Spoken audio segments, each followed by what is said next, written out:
Selamat siang, salam sejahtera bagi kita semua. Perkenalkan nama saya Alfredo Nicodemus Simanjuntak. Pada kesempatan kali ini saya akan melakukan presentasi dari tugas ujian akhir semester mata kuliah Etika Bisnis dengan judul Praktik Persaingan Tidak Sehat di Sektor Digital yang dipimpin oleh Bapak dosen Joko Suharyanto, SEMM, CPOD.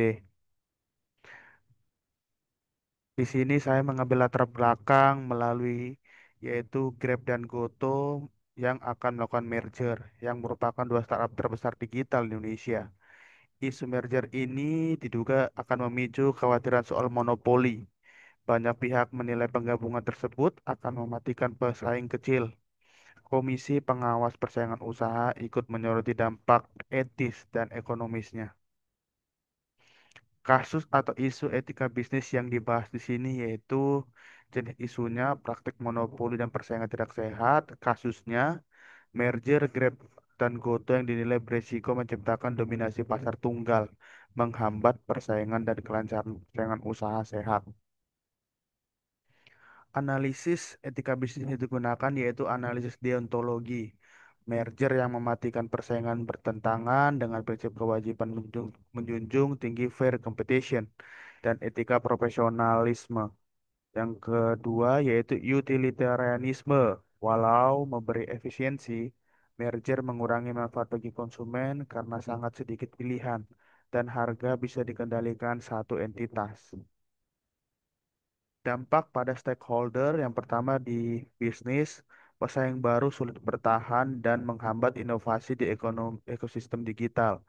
Yang kedua ada di konsumen, harga layanan bisa meningkat, kualitas bisa menurun, dan pilihan menjadi sangat terbatas.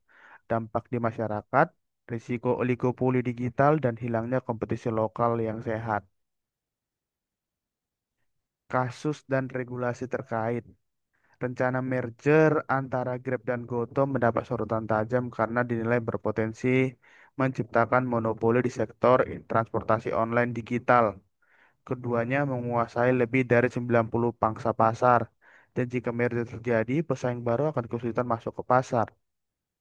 Tindakan yang diambil regulator menyatakan kekhawatiran dan menunda proses merger tersebut karena beresiko melanggar Undang-Undang Nomor 5 Tahun 99 tentang larangan praktik monopoli dan persaingan usaha tidak sehat. KPPU juga aktif mengawasi industri digital ekspedisi dan e-commerce untuk mencegah dominasi pasar tunggal. Regulasi terkait di Undang-Undang Nomor 5 Tahun 99 mengatur larangan monopoli dan penguasaan pasar oleh satu entitas. Dilanjutkan dengan revisi Undang-Undang Persaingan Usaha yang direncanakan untuk memperkuat pengawasan di era digital, di mana praktik dominasi pasar sulit dideteksi sehingga menciptakan persaingan tidak sehat di era konvensional ini. Kedua, adanya peraturan pemerintah nomor 57 tahun 2010, pedoman penilaian merger, konsolidasi, dan akuisisi dari aspek persaingan usaha. Teori yang digunakan berikutnya yaitu teori etika keutamaan atau virtue ethics. Pemimpin perusahaan harus berkarakter jujur, transparan, dan mengutamakan integritas, bukan semata keuntungan finansial. Contohnya, transparansi merger dan keterlibatan KPPU diperlukan untuk memastikan keputusan bisnis sesuai nilai moral dan nilai pasar yang adil. Rekomendasi yang bisa diberikan berbasis solusi etika. Yang pertama, transparansi penuh. Perusahaan wajib mengungkapkan dampak merger kepada regulator dan publik. Dua, dialog diskusi publik dan konsultasi. KPPU dan masyarakat bisa dilibatkan dalam penilaian merger strategis. Tiga, perkuat undang-undang dan tata kelola persaingan. Revisi Undang-Undang Nomor 5 Tahun 99 dan peraturan pelengkap. Yang keempat, etika perusahaan. Perusahaan digital wajib mematuhi prinsip fair play dan tidak menyalahgunakan kekuasaan pasar.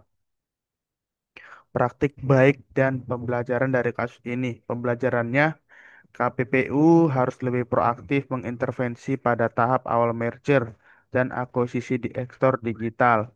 Etik internal, yaitu perusahaan harus membentuk kode etik anti monopoli dan persaingan sehat dengan sanksi internal yang jelas. Kesimpulan dari kasus ini, persaingan usaha sehat adalah aspek fundamental etika bisnis. Merger besar seperti Grab dan Goto membawa tantangan etis dan regulasi. Pendekatan ethical bisnis harus mencakup transparansi, bagian regulasi kuat, dan budaya perusahaan berintegritas. Masyarakat dan regulator harus berperan aktif untuk memastikan keseimbangan kepentingan seluruh stakeholder.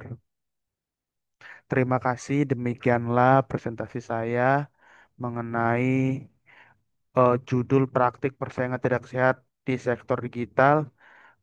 Jika ada yang ingin ditanyakan, boleh kita diskusikan di kolom chat atau di kolom komentar di situs kita. Terima kasih, selamat siang.